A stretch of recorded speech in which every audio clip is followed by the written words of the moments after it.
여러분 안녕하세요. 문학마실입니다. 이번 문학마실은 소광석 시집 토크쇼라는 주제로 말씀드리겠습니다. 지난해 연말 12월 14일 오후 3시 서울 서초구 세비섬에서 소광석 시집 너라는 계절이 내게 왔다 출간 북 콘서트가 열렸습니다. 이날 콘서트에는 시를 사랑하는 시민과 세덴교회 교인 400여 명이 함께했습니다. 이 시집은 샘터사 발행으로 사계절을 노래한 시 90편이 실려 있습니다. 저자 소 목사는 자신이 늘 소설 소나기 속의 소년과 같은 순수한 감성으로 살기를 원했다고 했습니다. 그 바쁜 일정에도 자주 소나기 마을을 찾아 따뜻한 마음과 손길을 나누어주는 목회자 시인입니다. 여러분, 소나기 마을의 주인인 황순원 선생은 노년에 이르러 그 부인 양정길 여사와 함께 깊은 기독교 신앙의 경지에 진입했습니다. 그 시기 이분의 기도 제목은 이 세상을 떠나 천국 갈 때 가족이나 주위에 폐를 끼치지 않는 것이었습니다. 황순원 선생은 그 기도대로 주무시다가 깔끔하고 아름답게 소천했습니다. 그러기에 황순원 그리고 소나기 마을은 기독교 신앙과 불가분의 관계에 있는 셈입니다. 이날 콘서트 순서 중 토크쇼는 저자 소 목사, 우리 시대의 대표적인 서정시인 정호성, 그리고 제가 패널로 참여한 소박하고 조촐한 자리였습니다. 그러나 문학의 정신주의를 앞세움으로써 품격 있고 모인 사람들의 뜨거운 마음으로 인해 화려한 토크쇼가 되었습니다. 저는 이 시집에 춘풍추우의 시적 형상이라는 제목으로 해설을 썼습니다.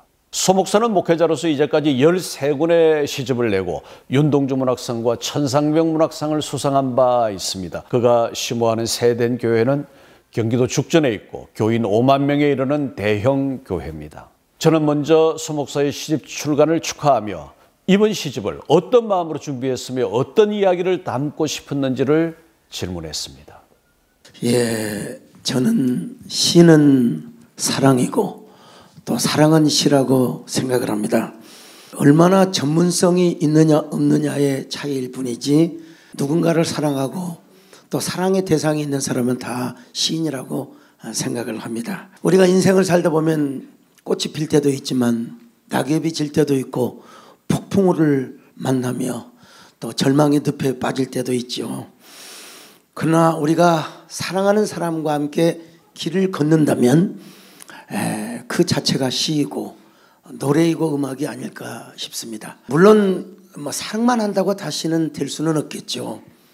얼마나 사랑하는 사람끼리의 상처와 고독이 꽃으로 피어날 수 있는가. 고사성에 그런 말이 있지 않습니까? 나라가 이태로워야 국가가 위중해야 시인이 행복하다. 그렇다고 해서 국가가 위중해야 할 필요는 없지 않습니까? 우리 시인이 스스로 자기만의 고독과 고통 속에서 또 고통의 산실에서 얼마나 외로움을 갖고 그것을 사랑의 꽃으로 피워내는가. 그래서 오늘 너라는 사랑의 계절이 왔다를 잡고 간결하게 사랑의 꽃을 한번 피워봤습니다. 여러분, 제가 시집 해설을 쓰면서 춘풍추우란 어휘를 사용한 것은 이 시집이 계절의 경과와 세월의 축적을 담았다는 뜻이었습니다. 시인은 순정한 감성과 시의 절제를 통해 계절을 노래하면서 사유, 생각의 깊이를 더했습니다. 제가 오래 생각한 한국 문학의 여러 면모 가운데 가장 허약한 대목은 사상성의 부재라는 문제였습니다. 이 시집은 기독교 사상을 전면에 내세우지 않고서도 그 사상을 바탕에 깔고 있으며 그로서 이 문제를 현저히 개선할 수 있었다고 여겨졌습니다. 그런 점에서 저는 이 시집이 그동안 소시인의 세계에 비추어 진일보 등 1급의 성과를 보였다고 평가했습니다. 이어서 저는 정호성 시인에게 그동안 지켜본 소광석의 시에 대한 감상을 요청했습니다. 정 시인은 이번 시집뿐만 아니라 소광석의 다른 시집에도 표사를 쓴 적이 있습니다. 우리 인생도 계절이 있잖아요.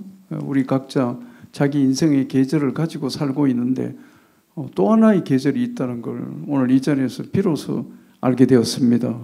너라는 계절. 아, 맞아. 그런 계절이 있구나.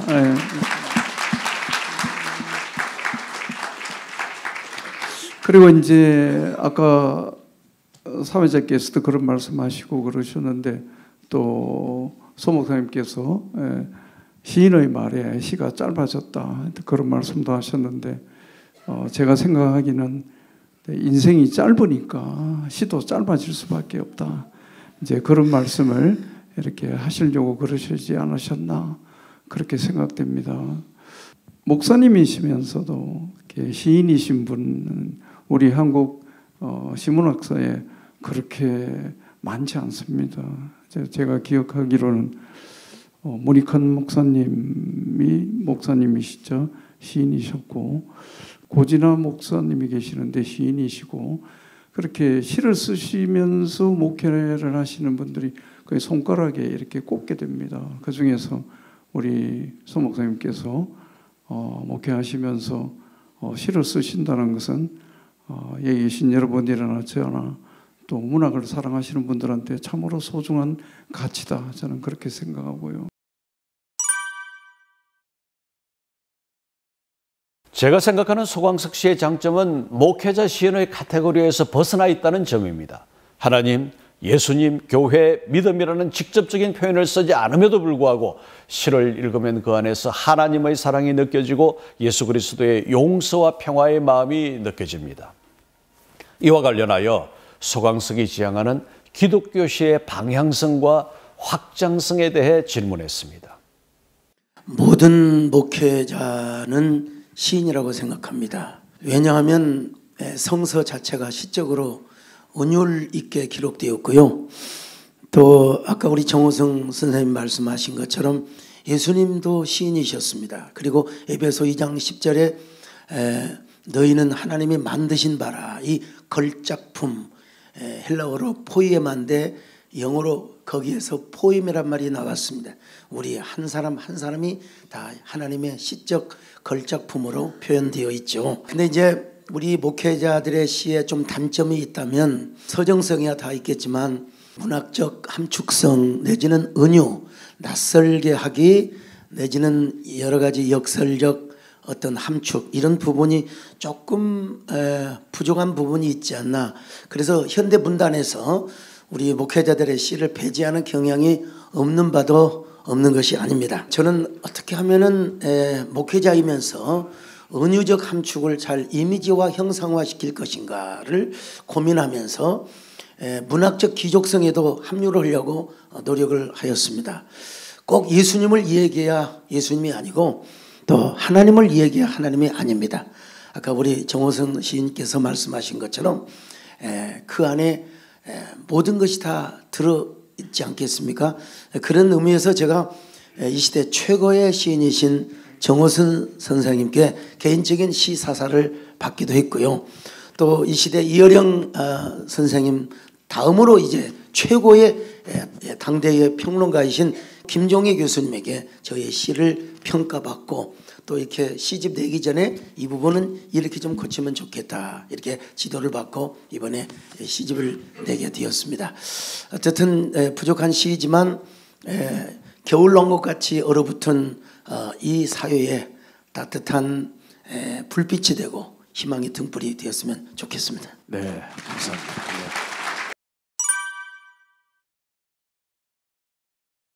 여러분, 정호성의 시는 첫눈처럼 또 겨울밤에 소복소복 내리는 흰눈처럼 따뜻하게 느껴집니다. 여간에서는 따라갈 수 없는 대기권 밖의 감성 언어들이라고 감탄할 때가 많습니다. 정말 사람들의 아픔을 위로하고 희망을 주는 감성 시들을 쓰는 시인만의 창작 비결이 있을까요?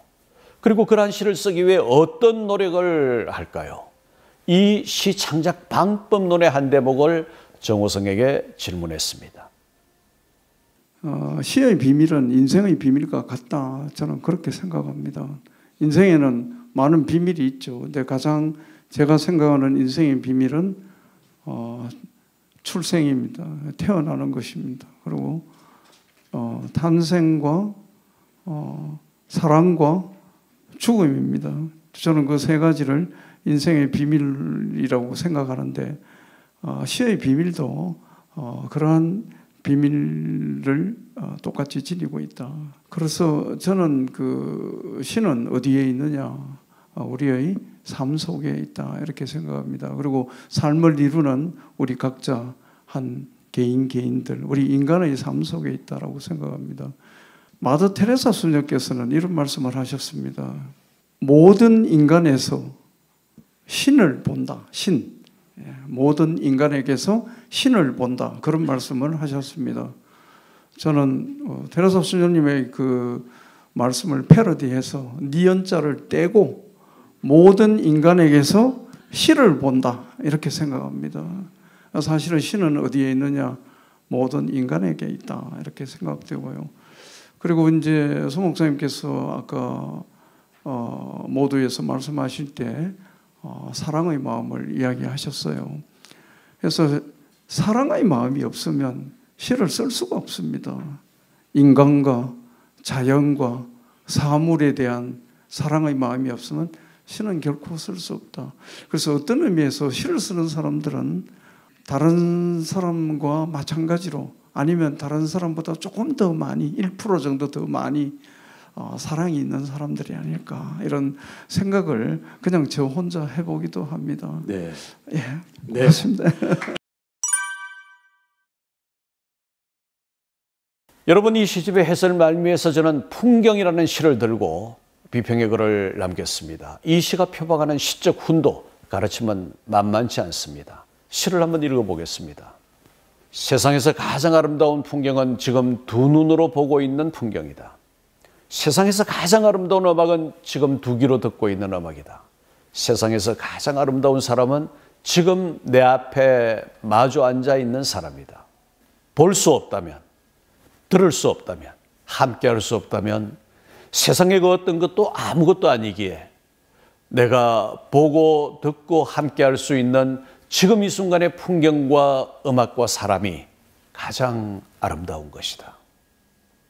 이 시는 풍경, 음악, 사람을 두고 지금을 강조하고 그로서 가장 아름다운 것이라고 확언한다. 미국의 대통령 영부인 엘리너 루즈벨트가 자주 쓴 글귀를 닮았다. 과거는 히스토리이고 미래는 미스테리인데 현재는 프레젠트라는 말이다. 이때 프레젠트는 같은 스펠링으로 현재와 스물을 함께 뜻한다. 지금 여기서 읽은 소강석의 시는 우리에게 불현듯 은혜처럼 다가온 귀중한 선물이다. 우리는 어느 결에 시를 읽고 마음을 읽고 더불어 선한 영향력을 나누는 독자들의 연합으로 이렇게 지면에서 만난다. 여러분, 참 좋은 분위기에서 더 많은 문학적 대화를 나누고 싶어서나 시간 관계상 두 시인에게 동일한 마지막 질문을 했습니다. 이번 시집에서 가장 애착이 가는 시 한 편을 선택하여 그 이유를 말하고 시를 낭송해 달라는 것이었습니다. 겨울 5번째입니다. 여러분 54페이지입니다. 시집을 열어봐 주셔도 좋습니다. 눈 내리는 아침 산에 갔더니 눈송이 행성들이 마구 날아와 부딪히는데 하나도 아프지 않는 그 수많은 충돌, 내가 이름도 모르고 스쳐 지나간 그 모든 얼굴들, 알아도 차마 이름 부르지 못한 그리운 뒷모습들, 별 하나 뜨지 않는 밤하늘에 별 하나 떠 있다면 그건 아마 내 가슴 속에 들어와 잠든 너의 이름이겠지. 사람들은 보지 못해도 내 눈에만 보이지 너의 얼굴이겠지. 너에게 가는 길입니다. 제가 낭독하겠습니다. 오늘도 나는 너에게 간다. 그러나 너는 나를 모른다. 너에게 가는 나만이 아는 길을 걸으며 너는 모르는 나만의 기억을 떠올린다. 바람이 불고 비가 내리고 햇빛이 쏟아지는 너희 창가에는 나만이 아는 노래가 흐르고 있다. 너에게 가는 길은 나만이 알기에 너에게 가는 길은 아무도 모른다. 저자인 시인 소강석 목사 그리고 정호성 시인 두 분을 모시고 감 있는 이야기를 나눌 수 있어서 행복한 시간이었습니다. 다시 한번 뜻깊은 시집의 출간을 축하하면서 이번 시집이 많은 독자에게 사랑을 받고 또 우리 사회를 더 따뜻한 사랑으로 가득하게 할 수 있기를 응원합니다. 여러분, 이번 문학마실은 소강석 시집 토크쇼에 대해 말씀드렸습니다. 함께해 주신 여러분 고맙습니다.